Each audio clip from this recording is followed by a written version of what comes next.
Hello everyone, this is Shubham Agrahari and you are watching EPC electrophysics classes. और आज हम एक नए टॉपिक के साथ आपके सामने हैं। ठीक है, टॉपिक का नाम क्या है? Force due to continuous distribution of charge. ठीक है, इसके पहले अभी तक हमने जो पढ़ा था प्रिंसिपल ऑफ सुपरपोजिशन, तो वहाँ पर हम क्या देख रहे थे कि किसी भी बॉडी पर जितने भी चार्ज डिस्ट्रीब्यूट हैं वो एक सिंगल चार्ज पर कितना फोर्स अप्लाई कर सकते हैं और उस फोर्स को कैसे कैलकुलेट करना है वो हमने देखा था अपने पहले वाले वीडियो में। जिन लोगों ने उसे नहीं देखा है वो फटाक से जाकर के अभी उस वीडियो को देखें, जिससे कि उन्हें ये चीज़ें ज़्यादा क्लियर हो जाए। ठीक है, डिस्क्रिप्शन में हमने उसका लिंक दे रखा हुआ है। और जिन लोगों ने चैनल को सब्सक्राइब नहीं किया है तो चैनल को फटाफट सब्सक्राइब कर दीजिए और शेयर भी कर दीजिए। तो जो हम बात करने वाले हैं आज, force due to continuous distribution of charge, मतलब यहाँ पर बात हो रही है कि अगर फोर्स जो है कब हमें निकालना पड़ेगा, जब चार्ज का डिस्ट्रीब्यूशन हो किसी बॉडी पर। अब वो बॉडी कैसी भी हो सकती है, मतलब एक प्लेन बॉडी भी हो सकती है, एक लीनियर बॉडी भी हो सकती है और एक ऐसी बॉडी भी हो सकती है जिसका कुछ वॉल्यूम हो। ठीक है, और उसके अंदर बहुत सारे चार्ज हो सकते हैं और वो किसी एक टेस्ट चार्ज जो कि हमने Q0 ले लिया मान लो, तो ये इसके ऊपर ये बॉडी कितना फोर्स लगाएगी हमें ये कैलकुलेट करना है यहाँ पर।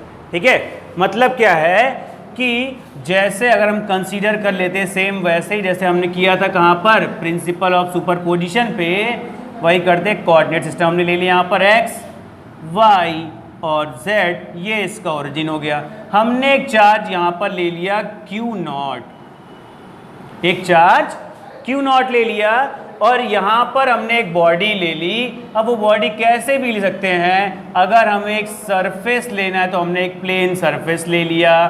इस प्लेन सरफेस के अराउंड बहुत सारे चार्जेस होंगे, मतलब इसकी अपनी इलेक्ट्रिक फील्ड होगी और ये क्या करेगा, इसके जो टेस्ट चार्ज है इसके ऊपर फोर्स अप्लाई करेगा। ठीक है, ये जो यहाँ पर था ये इसके ऊपर फोर्स अप्लाई करेगा। ठीक है, अप्लाई करने तो भाई, फोर्स अप्लाई करने तो हम तो कैलकुलेट करेंगे फटाफट इसको, कितना ही फोर्स लगाना हो लगाने दो। हमें क्या करना है, अब ये अगर ओरिजिन से r0 डिस्टेंस पर है ये Q0, ठीक है, इसको यहाँ पर हटा दो, यहाँ लिख दो, ये लिख दिया r0। ठीक है, और वैसे इसका भी कुछ ले लेते हैं हम लोग, यहाँ से इस डिस्टेंस पर आ गया ये। ठीक है, r1 ले सकते हो लेना चाहो तो। ठीक है, चलिए, खैर, तो कहने का मतलब ये है कि ये जो बॉडी थी, ठीक है, हम कैसे कैलकुलेट करेंगे, मेन बात ये है। हमें क्या पता है, हमने जो कूलॉम्स लॉ पढ़ा था वो किसके लिए पढ़ा था, पॉइंट चार्ज के लिए। यहाँ पर क्या दिख रहा है आपको, पूरी की पूरी बॉडी दिख रही है। मैंने आपको बताया था ना कि अगर पूरी बॉडी भी रहेगी तो भी हम कैलकुलेट करके दिखाएंगे। ठीक है, यहाँ पर कोई पॉइंट चार्ज नहीं है, पर पॉइंट चार्ज हम लाएंगे यहाँ पर, वही देखना है कैसे लाएंगे चार्ज को। ठीक है, तो देखिए पॉइंट चार्ज को यहाँ पर कैसे लाएंगे हम, कोई बताएगा? तो देखिए क्या तरीका हम कैसे ला सकते हैं। हम इंटीग्रेशन पढ़ चुके हैं ऑलरेडी, ठीक है, तो वो हमें आता है, मैथमेटिक्स में हम पढ़ चुके हैं ऑलरेडी। ठीक है, डिफरेंशिएशन भी हमको आता है। तो अगर हम यहाँ पर बात करें, इतनी बड़ी बॉडी है, इसका एक हम स्मॉल एरिया एलिमेंट ले लें। ठीक है, सरफेस एरिया निकालेंगे इसका हम लोग। ठीक है, क्यों? क्योंकि एक 2D बॉडी, एक प्लेन बॉडी है, इसका हम एरिया की बात करेंगे यहाँ पर। तो हम कह रहे हैं कि अगर इसका हमने यहाँ से इस पूरे का एक स्मॉल चार्ज कहाँ पर होगा, एक स्मॉल एरिया पर। ठीक है, अगर हम यहाँ पर एक स्मॉल एरिया एलिमेंट कंसीडर कर लेते हैं, स्मॉल एरिया एलिमेंट, इसे कंसीडर कर लिया, जिसका नाम हमने कितना दे दिया, डेल्टा एस दे दिया। आप ds भी दे सकते हो, कोई दिक्कत नहीं है। Delta S small area element हो गया और इस स्मॉल एरिया एलिमेंट पर एक स्मॉल चार्ज होगा। ठीक है, स्मॉल चार्ज कहाँ पर होगा, small charge on that area element delta S. ये कितना हमने ले लिया, डेल्टा क्यू ले लिया। ठीक है, तो आपको कुछ कुछ याद आ रहा होगा। ठीक है, सेंटर ऑफ मास जब पढ़ रहे थे हमने कुछ किया था, वही यहाँ पर भी करेंगे। हम क्या करेंगे, सरफेस चार्ज डेंसिटी निकालेंगे। यहां से क्या निकालेंगे? Surface charge density. तो सरफेस चार्ज डेंसिटी निकाल दो फटाफट से, ठीक है। तो सरफेस चार्ज डेंसिटी यहां पर निकालेंगे तो वो हम क्या लिखते थे? सरफेस चार्ज डेंसिटी का मतलब क्या हो गया? Charge per unit surface area, ठीक है। क्या लिखते थे? Charge per unit surface area, ठीक है। तो यहां से हम लोग क्या लिख रहे थे? Charge per unit surface area. तो इसे हम लिखेंगे delta Q upon small area delta S, ठीक है। इस सरफेस चार्ज डेंसिटी को हम इसका एक नोटेशन दे देते हैं सिग्मा। तो ये हो गया sigma equal delta Q upon delta S. चलिए, अरे वाह, हमने फटाक से निकाल दिया सरफेस चार्ज डेंसिटी। इसका यूनिट ही बता दीजिए। क्यों? यहाँ पर चार्ज है, चार्ज का यूनिट कूलम, एरिया आपको पता है मीटर स्क्वायर, ठीक है। कूलम पर मीटर स्क्वायर, ठीक है। ये हमने सरफेस चार्ज डेंसिटी निकाल दी। यानी एक स्मॉल एरिया डेल्टा एस पर कितना चार्ज होगा? स्मॉल चार्ज डेल्टा क्यू होगा। स्मॉल ले लिया हमने, पॉइंट ऑब्जेक्ट बन गया। अब ये पॉइंट ऑब्जेक्ट और ये पॉइंट ऑब्जेक्ट, इन दोनों के बीच चार्ज, यानी इनके बीच में जो इलेक्ट्रोस्टैटिक फोर्स था वो तो हम अभी तक निकालते ही आए हैं, कूलम्ब लॉ से फटाफट से निकाल लेंगे। चलिए, एक बात तो ये हो गई, हमने निकाल दिया पहले सरफेस चार्ज डेंसिटी। अगर हम ये कंसीडर कर ले कि जैसे यहाँ पर अभी कोई बॉडी था जिसका कुछ एरिया था, वैसे अगर हम यहाँ पर एक ऐसी बॉडी कंसीडर कर ले जिसका कुछ वॉल्यूम हो, एक 3D बॉडी ले लेते हैं, ठीक है, ऐसा क्यूब या क्यूबॉइड शेप में। ये सेम वही होगा, इसके और अराउंड भी क्या होगा? कुछ ना कुछ इलेक्ट्रिक फील्ड क्रिएट होगी जिसका इन्फ्लुएंस इस क्यू नॉट पर पड़ेगा, ठीक है। अब क्या करेंगे? सेम वैसे ही हम यहाँ पर भी एक एलिमेंट लेंगे, स्मॉल एलिमेंट। पर यहाँ पर अगर स्मॉल एलिमेंट कट करेंगे तो हमें क्या मिलेगा? एक वॉल्यूम मिलेगा, ठीक है। यानी एक वॉल्यूम एलिमेंट लेंगे। यहाँ पर हम क्या लिए? स्मॉल एरिया एलिमेंट लिए थे, अब हम लेंगे small volume element. Small volume element, तो स्मॉल वॉल्यूम एलिमेंट ले लेते हैं। वॉल्यूम को V से लिखते हैं, इसको हमने लिख दिया डेल्टा V। और सेम उस स्मॉल वॉल्यूम एलिमेंट पर जो चार्ज है, स्मॉल चार्ज कितना है? डेल्टा Q, ठीक है। चलिए, तो फटाफट से हमें अब क्या मिल जाएगा? यहाँ पर वॉल्यूम चार्ज डेंसिटी हमको मिल जाएगा। वॉल्यूम चार्ज डेंसिटी, यानी अगर एक वॉल्यूम गिवन है, उसके एक सिंगल छोटे स्मॉल वॉल्यूम एलिमेंट पर कितना चार्ज होगा, वो हम इस वॉल्यूम चार्ज डेंसिटी से निकालेंगे, जिसको हम लिखते हैं charge per unit volume delta V, delta Q upon delta V। Volume charge density को लिखते हैं रो से, तो रो इक्वल हो गया delta Q upon delta V। अरे वाह, हमने तो एक और निकाल दिया। इसकी भी यूनिट फटाफट से लिख दो। ये क्या हो जाएगी? Coulomb per metre cube. Very good, ठीक है। तो ये आ गया surface charge density, volume charge density, और एक और क्या बचा है? Linear charge density. चलिए वो भी निकाल देते हैं। तो लीनियर चार्ज डेंसिटी, उसको हम लोग यहाँ पर लिख देते हैं लीनियर चार्ज डेंसिटी। अब लीनियर नाम से ही लग रहा होगा, ठीक है। ये चार्ज का डिस्ट्रीब्यूशन कैसा होगा? लेंथ पर होगा, यानी कि यहाँ पर कोई वॉल्यूम कंसीडर ना करके कोई कर्व शेप या फिर कोई लाइन कंसीडर कर लेते हैं। कर लो भाई लाइन, ये देखो यहाँ पर कर्व शेप हमने ले लिया ऐसा कुछ, ठीक है। और यहाँ पर भी हम क्या करेंगे? सेम वैसे ही जैसे अभी तक हमने किया था, एक स्मॉल एरिया एलिमेंट, यहाँ स्मॉल लाइन एलिमेंट लेंगे यहाँ पर इस बार, ठीक है।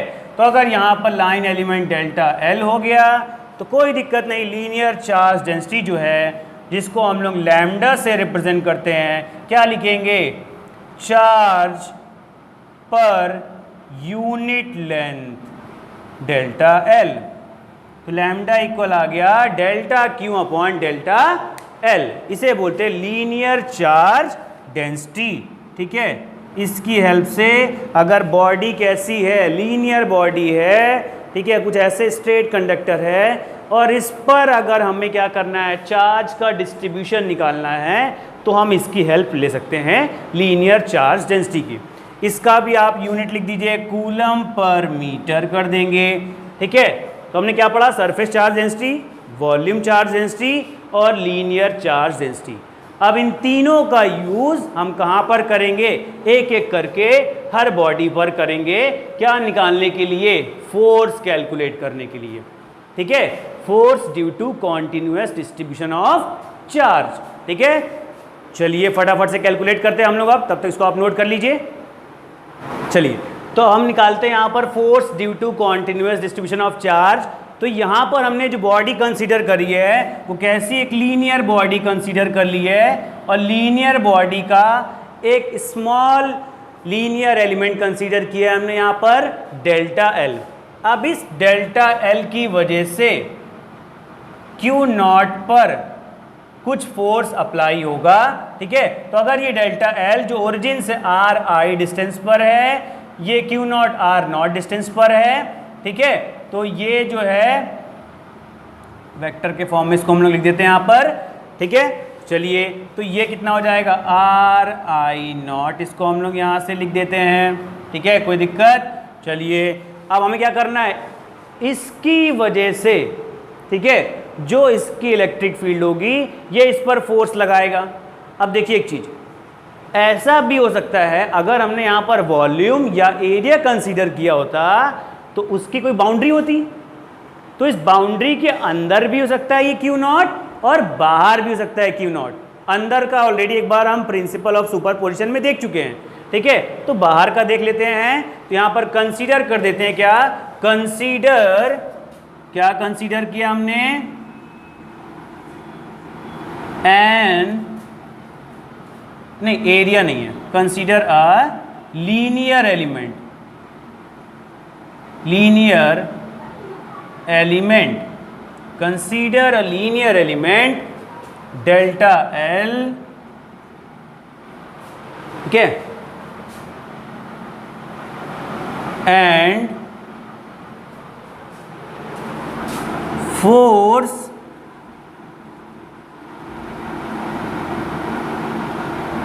on charge Q naught due to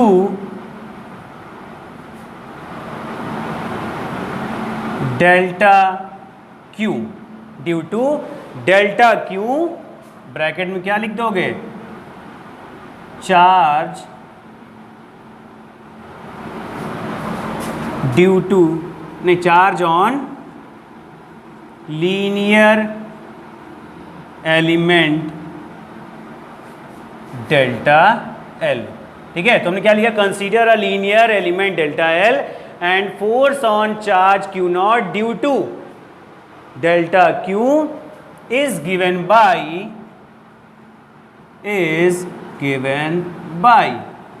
ठीक है, चलिए निकाल लेते फटाफट से एफ।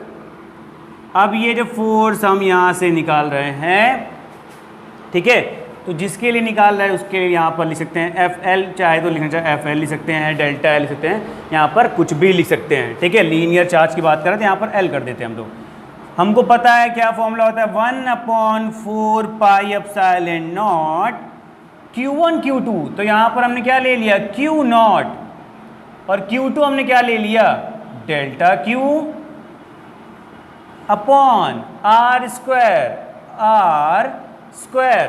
तो जैसे हमने वहाँ पर लिया था आर आई नॉट, वैसे हमने यहाँ पर भी ले लिया आर आई नॉट। ठीक है, इसका स्क्वायर और साथ में एक unit vector are I not cap. Clear है, तो हमने यहाँ से इसको लिख दिया। अच्छा भाई, तो थोड़ा सा इसको कुछ चेंज भी करते हैं। यहाँ से क्या चेंज कर सकते हैं, यहाँ से हम लोग डेल्टा क्यू की वैल्यू निकाल सकते हैं। यहाँ से वो क्या आएगी, लैम्डा टाइम्स डेल्टा एल, जिसको हम लोग यहाँ पुट कर सकते हैं। ठीक है, तो अगर हम यहाँ पर lambda times delta L put कर देते हैं, ठीक है, तो यहाँ से हमें क्या मिलेगा, तो लिखेंगे 1/4 पाई epsilon not Q not, delta Q की प्लेस पर वहाँ से लिखेंगे lambda times delta L upon R I naught square are I not cap. ठीक है, चलिए ये लिख दिया, इसको फटाफट से नोट कर लीजिए पहले।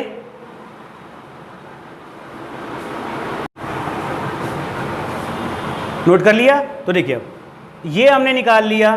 ठीक है, तो ये हमने एक small area element delta L की वजह से जितना फोर्स लग रहा था ये हमने यहाँ पर निकाल लिया।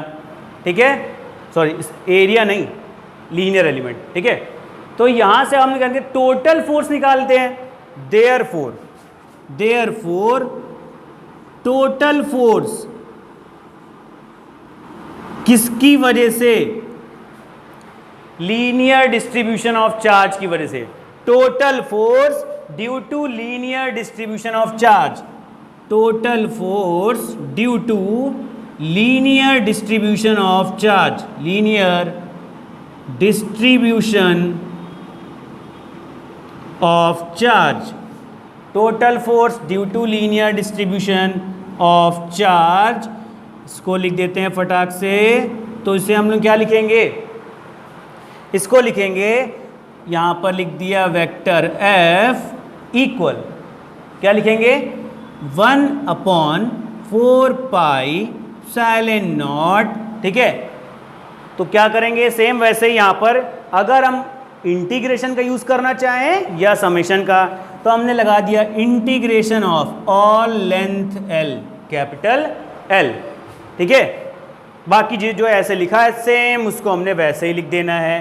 ठीक है, तो चलिए यहाँ पर ऑल लेंथ ये लिख दिया हमने, तो ये हो जाएगा lambda times delta L upon R I naught square are I not cap.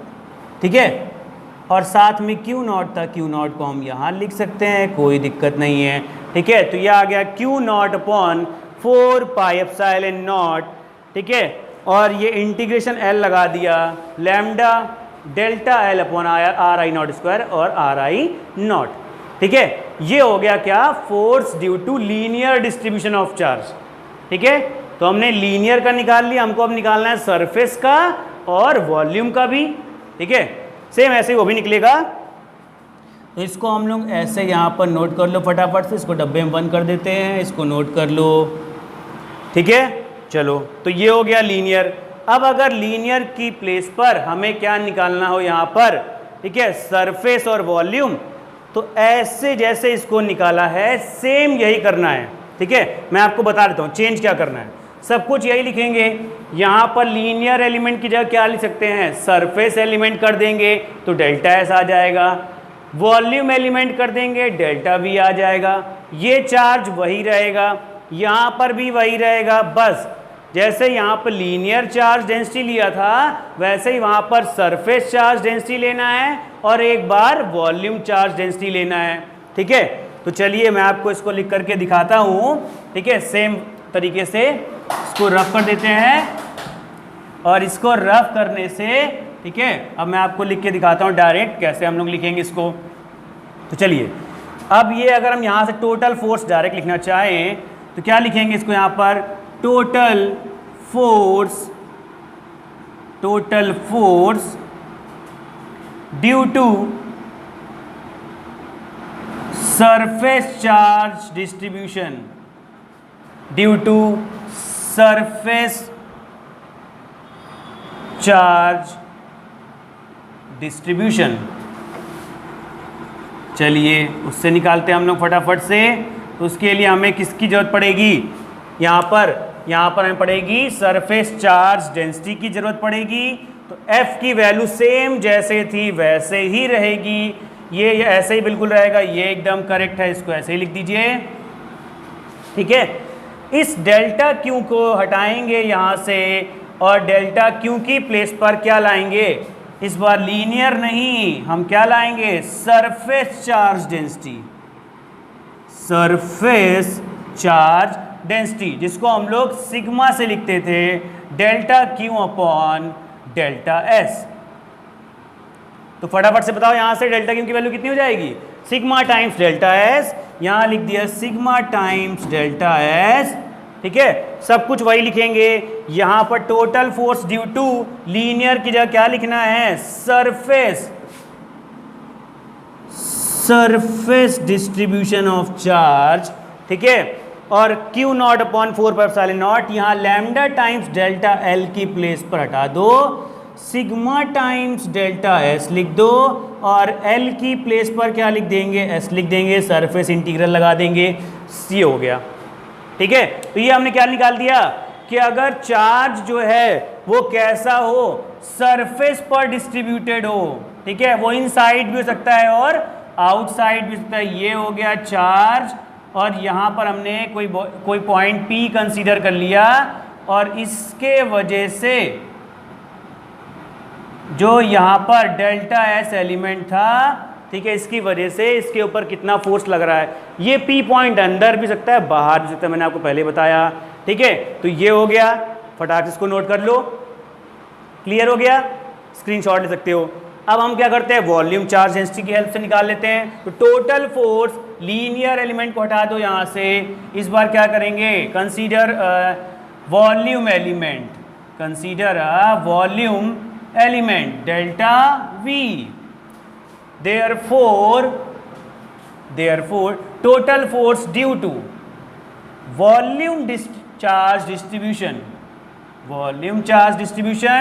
ठीक है, डेल्टा क्यू सेम वैसे ही लिखेंगे, Q not delta Q upon ये, इसको हटाएंगे इस बार, यहां पर कौन आएगा, वॉल्यूम चार्ज डेंसिटी आ जाएगी यहां पर, इसकी प्लेस पर लिखेंगे वॉल्यूम चार्ज डेंसिटी, जो कि रो से रिप्रेजेंट करते हैं। डेल्टा एस की प्लेस पर डेल्टा वी कर देंगे, सेंटीमीटर क्यूब कर देंगे, पर क्यूब कर देंगे यहाँ पर, और एस की प्लेस पर यहाँ पर एक हम लोग क्या करेंगे, वॉल्यूम एलिमेंट कंसीडर कर लेंगे। यहाँ पर हमने एक वॉल्यूम एलिमेंट कंसीडर कर लिया है, ठीक है, जिसका वॉल्यूम कितना है, डेल्टा वी है। इसकी वजह से इस पॉइंट पी पर जो चार्ज क्यू नॉट प्रेजेंट है, इस पर कितना फोर्स लगेगा वो कैलकुलेट करना है हमको। तो फटाक से कैलकुलेट करते हैं। सेम यहाँ पर वहाँ से निकालेंगे डेल्टा क्यू की वैल्यू कितनी आएगी, रो times delta we, row times delta we. ठीक है, तो यहाँ से रो टाइम्स डेल्टा वी की वैल्यू आ गई, और इसको हम यहाँ फटाक से पुट कर देंगे, सिग्मा हटा देंगे, एस हटा देंगे, इसकी जगह पर वी ला देंगे, और यहाँ आ जाएगा रो, और एस को हटा करके वी लिख दिया, सिंपल।